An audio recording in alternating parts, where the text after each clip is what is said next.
All praises unto Yahweh, Bahasham, Yahweh Shai, Bahasham Warakwadash. Peace, blessings, much respect to the elders and the apostles of Great Millstone, on down to the rest of the elders who rule well within Israel. Salutations to the hopeful elect throughout the four corners of this whole entire earth, no matter where, whom they may be, or what they may look like, pushing out this purified truth to the rest of the church who believe as well. You men who may not be teachers or prophets, you women, sons and daughters also, and the water to Yahweh Shai, because without him enduring and going to that cross for the nation of Israel and the nation of Israel alone, none of this would even be possible whatsoever. One of the things in this truth that can really be frustrating is most of our problems, most of our issues come from our own people more so than these heathen. When you go about your day to day, you'll see, yeah, okay, Esau's the devil. We know that. You know, he's the caveman doing what the caveman's supposed to do. All these other heathens, okay, we see they're doing what they're supposed to do. They're not the people of the Lord. The actual people of the Lord who were given the covenant, for the most part, they're not even doing what they're supposed to do. Everything in this society is out of order. But the most out of order people on the face of the planet are the Israelites. We're supposed to be held to a standard. We're measured to a level way higher than the heathen. So we have to look at all these things happening in our own house, within the house of Israel.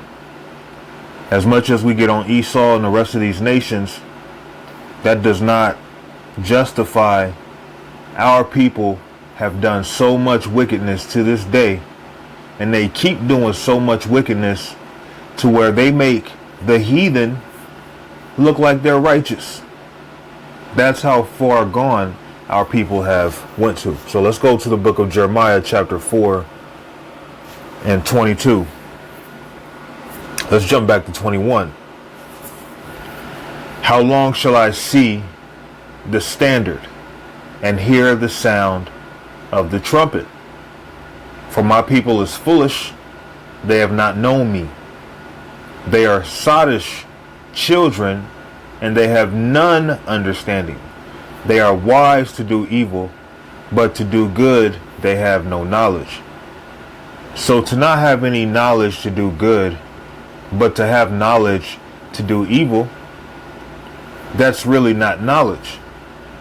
Knowledge comes from knowing good and evil. When you look at the Most High Yahweh and His only begotten Son Yahweh Shai, they understand both sides. The men in this ministry, we call ourselves the hopeful elect because we hope to be the elect, but it comes down to we're either of the elect or we're not. The elect are going to understand good and evil. Now, our people in particular, they tend to do so much wickedness that when it comes to doing the right thing, like Spike Lee, they become handicapped, they become crippled, as if they don't know what's going on. Let me touch on Genesis to reflect on what I was just speaking on. Genesis chapter 3 and verse 22. And the Lord Power said, Behold, the man is become as one of us, to know good and evil. And now lest he put forth his hand and take also of the tree of life and eat and live forever. Let's jump back. Jeremiah 4 and 22. For my people is foolish, they have not known me. They are sottish children. When you go into that word sottish, in Hebrews 55 and 30, the word is sakal. It means full, sottish, silly. A lot of our people have a silly and foolish spirit. Going into another definition, Hebrews 36 and 88, to be foolish, be a fool, to make foolish, turn into foolishness, to act or do foolishly, to do foolishly, play the fool. And a lot of our people, they love playing the fool. A lot of our people, have this goofy attitude towards this ministry. They have a goofy attitude towards the prophecies that are taking place right before their eyes. For my people is foolish, so our people are silly, our people are just dumb. They have not known me. They are sottish children, and they have none understanding. They are wise to do evil, which isn't wisdom at all, but to do good they have no knowledge. Let's stay in the book of Jeremiah, chapter 5 and verse 28. They are waxen fat, they shine, yea, they overpass the deeds of the wicked. So our people, they don't know knowledge when it comes to doing the right thing, but they're very wicked and crafty when it comes to doing all the things that the Lord hates. You look at our people, they'll know how to scam you. They'll know how to say certain words to commit adultery with certain men's wives, if able, right? They know how to break in a house without being noticed. They know how to, commit identity theft, just like Esau, Edom, right? Make it look even smoother, make it look even more fitting, more desirable.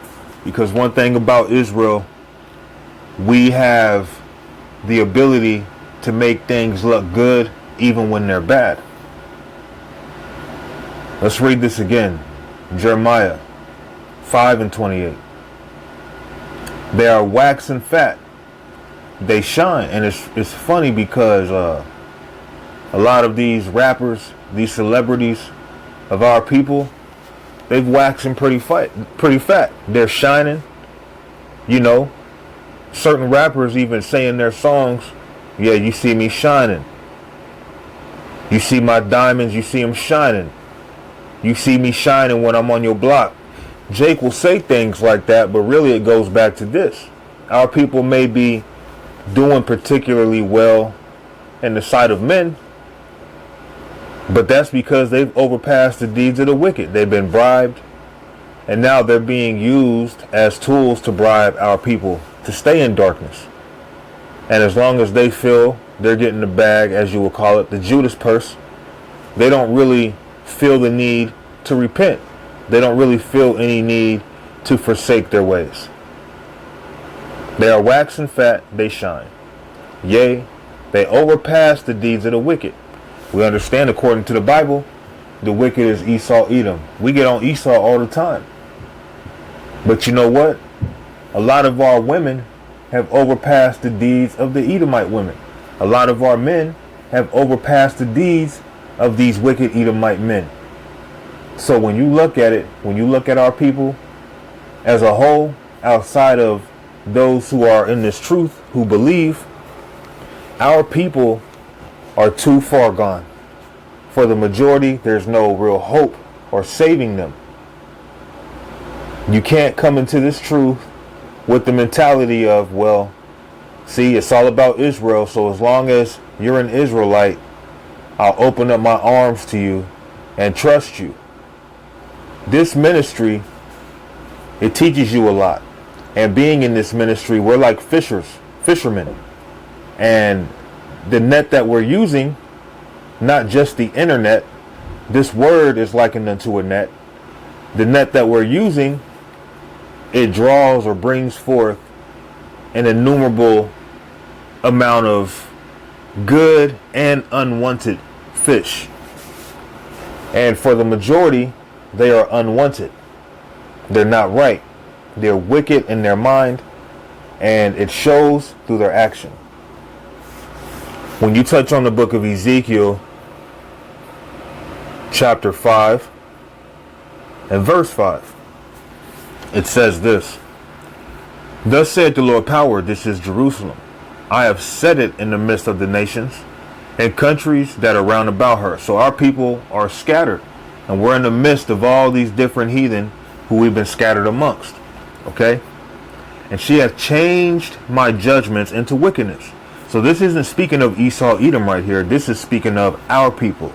This is speaking of you so-called Negroes, Latinos, and Native Americans according to agnate and paternal relations. Okay? And she hath changed my judgments into wickedness more than the nations, and my statutes more than the countries that are round about her. See, our people have done not only more than the wicked, we decided to take it upon ourselves to say, you know what? Let's change the judgments of the Lord to this. We don't want to do that. That's a burden unto us. Who wants to do that? The nations around us, they look like they're having fun. The nations around us, they got kings, they got this, they got that. Why can't we live like them? Why do we have to be bound with laws and this and that and this and that, right? Let's read this again. And she hath changed my judgments, and she is speaking of the Israelites. The nation of Israel, starting with the Israelite man, is looked upon as a beautiful woman. Okay? Thus saith the Lord, and she hath changed my judgments into wickedness more than the nations, and my statutes more than the countries that are round about her. For they have refused my judgments and my statutes. They have not walked in them. So that's our people. Our people are very irritating. And as much as we bring this truth out, they ignore it, they reject it, they despise it. And when it comes to, you know, the scoffing and the ill talking against us, you'd be surprised to know a lot of it actually comes from our people. Most of it comes from our people. The heathens, they might feel what they feel, but a heathen may actually, although this isn't for them, a heathen may actually see what we're saying as making more sense than what our people will see. Our people will stand up for these devils, stand up for the rest of these nations, but they will not do the same thing for their own people. They won't even do the same thing for their own cousins, their own relatives. But they'll stand up for an Edomite that they don't know. They know nothing about. Because our people are ill. They're wicked as hell. Okay? And seeing how our people have tried to change the laws of the Lord and the wickedness, they're basically just trying to, you know, show that they don't give a damn about the Lord, his men, the word, salvation, you know, none of that. Okay? Our people have done so much wickedness, and as much as we get on these nations, we cannot overlook how much wickedness our people have done and have caused and still do to this day. Okay? This is the book of Job. I believe it's 21 and 12. Verse 14. Therefore they say unto the power, depart from us, for we desire not the knowledge of thy ways. What is the Almighty that we should serve him? And what profit should we have if we pray unto him? This is our people. We're not speaking of heathens here. We're speaking of Israelites. This is the mentality of our people. Our people are so caught up in this world, their mind is not focused on trying to serve Yahweh Ba'ashem Yahushua. Their mind is focused on trying to please their flesh. How to make it in a society that was not made for them. Who doesn't want to be comfortable, right? Being in the flesh, you would like to be comfortable. Who wants to just be uncomfortable? It doesn't make sense to say, yeah, I want to be uncomfortable. But the time that we're in, according to the book of Micah, chapter 2 and verse 10, shows this is not our rest. It reads this: arise ye and depart, for this is not your rest. So this is our people that want to look at this captivity, this vexing captivity that we're in, as heaven, as the kingdom of heaven, when this is not even our rest. That's why we're so stressed out, we're so worn out, because of this society. But our biggest enemies, our biggest opponents, they don't come from these heathen. It comes from you Israelites. Okay? Arise ye and depart, for this is not your rest. Because it is polluted, it shall destroy you, even with a sore destruction. So our people love it here so much that when we talk about the downfall and the destruction of this place, they give us that mean mug, that hard stare, that death stare. Like, boy, if I could take you out right now, I'd do it. In public, you can just see the looks on some of these Israelites' faces, man. They just look evil. They just look mean. They look like, if you say something to them, they're just ready to, to shoot you. For a lot of our people, because they have spirits on them. And seeing that this is not our rest, trying to be one with this society shows that you have spirits on you. Okay? So we have a lot of enemies, but our main enemies come from who? Our people who don't want to receive this truth, who don't want to hear the word, which ultimately that's not up to them anyway. It's up to Yahweh Ba'ashem Yahushai. Our biggest enemies are our own people. Galatians 4:16. Am I therefore become your enemy because I tell you the truth? When you go into that word enemy, the word is ekthros. Greek 2190. Ekthros. Hated, odious, hateful, hostile, hating, and opposing another. So people oppose themselves against us because of this truth.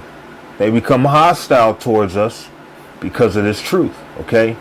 Used of men as that enmity with the power by their sin, opposing the power in the mind, a man that is hostile, a certain enemy, the hostile one, the devil, who is the most bitter enemy of the divine government. And guess what? The scriptures tell you that our people are just like their father, the devil.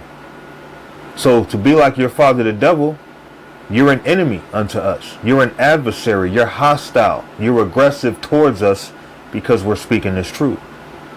Am I therefore become your enemy because I tell you the truth? And that's the thing that you're going to experience being in this ministry, is you're going to collect all these enemies that you didn't even know you had, because you have the word. You have the truth in you. You serve Yahweh Shai. John 8:44. Ye are of your father the devil, and the lust of your father ye will do. Like being an enemy, like being an opposer to the truth. He was a murderer from the beginning, and abode not in the truth, because there is no truth in him. When he speaketh a lie, he speaketh of his own, for he is a liar and the father of it. And our people walk in the same stead as these devils. Not only are they of their father the devil, they have surpassed the ways of their father the devil. Because Esau, Edom, they've done a number on our people. But when you go into Israelite communities and you go to areas where our people are struggling the most, you're going to see Israelites killing Israelites. And yeah, Esau set that up. But really, we are the ones falling for the bait, eating the bait up. Okay? It's not Esau coming to our communities talking about, this is my set, this is my hood, pulling out the strap and ready to, dump down on people. No, that's Israelites who have fell for the trap and who have, not only fell for the trap, but have become so inflamed with anger and animosity towards their brother that they're willing to murder them. That's an unjust killing. They're willing to slander them.